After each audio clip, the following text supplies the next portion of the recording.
जनता के बीच से अभी अभी आया एक लोकसभा का चौंकाने वाला सर्वे। देश की जनता ने कर दिया बड़ा खुलासा। जनता ने बता दिया कि कौन होगा देश का प्रधानमंत्री। क्या अब की बार देश से हो सकता है बीजेपी का सोपड़ा साफ और बन सकती है इंडिया महागठबंधन की सरकार। नमस्कार और आप देख रहे हैं political news. Lok Sabha opinion poll 2024 में आप सभी का हार्दिक स्वागत है। अभी अभी जनता के बीच से यह सर्वे सामने निकल करके आया है। इस सर्वे में जनता से पूछा गया कि अब की बार कौन होगा देश का प्रधानमंत्री। अब देखना होगा कि देश की जनता बड़ा बदलाव चाहती है या फिर से मोदी की सरकार चाहती है। इन सभी प्रश्नों का जवाब इस वीडियो में आपको मिल जाएगा। वीडियो के अंत तक जरूर बने रहें और आज हम देखेंगे कि किस राज्य में किसको कितनी सीटें मिलने का अनुमान है और देश में कौन अपनी सरकार बनाने जा रहा है। पूरे ओपिनियन पोल में जरूर बने रहें। चलिए शुरू करते हैं और देखते हैं सबसे पहला राज्य। लेकिन उससे पहले मैं आपको जानकारी के लिए बता दूं कि देश में कुल लोकसभा की 543 सीटें हैं और किसी भी पार्टी को पूर्ण बहुमत की सरकार बनाने के लिए 272 सीटें जीतने की आवश्यकता होती है। जिस पार्टी के पास 272 या उससे अधिक सीटें होंगी वही पार्टी देश में अपनी सरकार बनाएगी। आप अपनी राय कमेंट करके जरूर बताएं कि आप अब की बार देश में किसकी सरकार बनते देखना चाहते हैं, क्योंकि जनता की राय लोकतंत्र को मजबूत बनाने के लिए महत्वपूर्ण होती है। इसलिए अपनी राय अवश्य दें और चैनल पर नए हैं तो प्लीज करके चैनल को सब्सक्राइब जरूर कर लें। हम आपके साथ अलग अलग राज्यों के ओपिनियन पोल व एग्जिट पोल को साझा करते रहेंगे। बने रहिए हमारे साथ। चलिए शुरू करते हैं और देखते हैं सबसे पहला राज्य। सबसे पहला राज्य आता है उत्तर प्रदेश। उत्तर प्रदेश राज्य में लोकसभा की कुल 80 सीटें हैं। यहां पर भाजपा के खाते में 40 और महागठबंधन के खाते में भी 40 लोकसभा सीट जाने का अनुमान है। चलिए देखते हैं अगला राज्य। अगला राज्य आता है महाराष्ट्र। महाराष्ट्र राज्य में लोकसभा की कुल 48 सीटें हैं, जिसमें से इंडिया महागठबंधन के खाते में 28 व एनडीए अर्थात बीजेपी के खाते में 20 लोकसभा सीट जाने का अनुमान है। चलिए इसी के साथ यदि हम बात करें पश्चिम बंगाल की, पश्चिम बंगाल में लोकसभा की कुल 42 सीटें हैं, जिसमें से इंडिया महागठबंधन के खाते में 35 व एनडीए के खाते में 7 लोकसभा सीट जाती दिख रही है। चलिए इसी के साथ यदि हम बात करते हैं हरियाणा राज्य की, हरियाणा राज्य में लोकसभा की कुल 10 सीटें हैं, जिसमें से इंडिया महागठबंधन के खाते में 6 व एनडीए अर्थात बीजेपी के खाते में 4 लोकसभा सीट जाती दिख रही है। चलिए इसी के साथ यदि हम बात करते हैं पंजाब राज्य की, पंजाब राज्य में लोकसभा की कुल 13 सीटें हैं, जिसमें से इंडिया महागठबंधन के खाते में 6,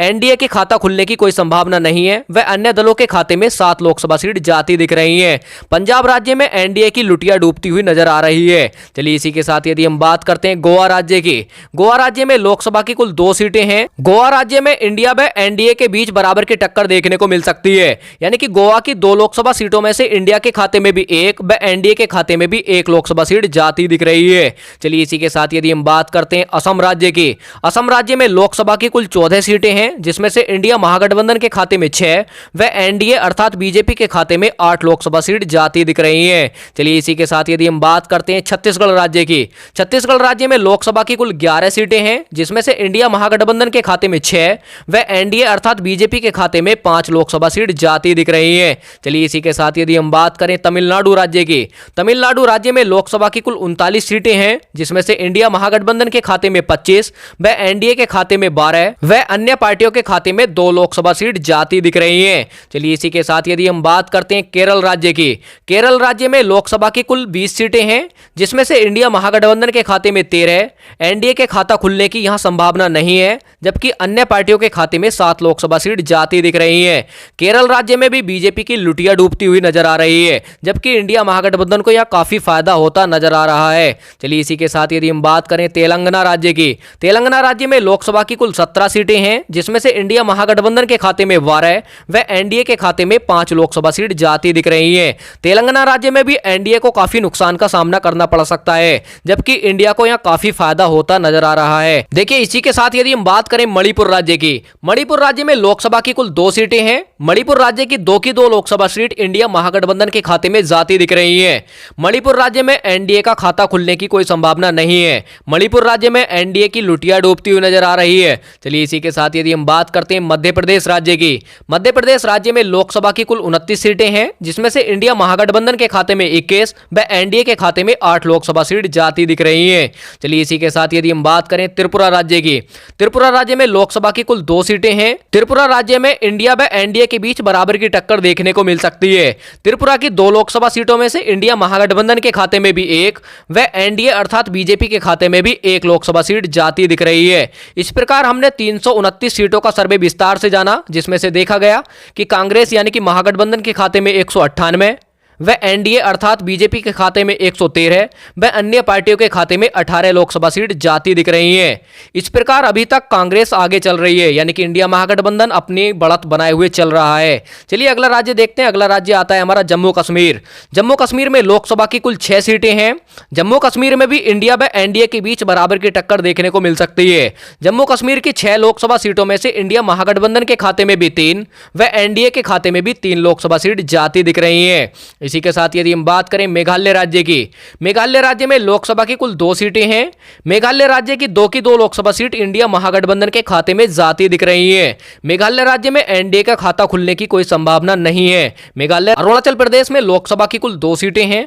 अरुणाचल प्रदेश में भी इंडिया व एनडीए के बीच बराबर की टक्कर देखने को मिल सकती है।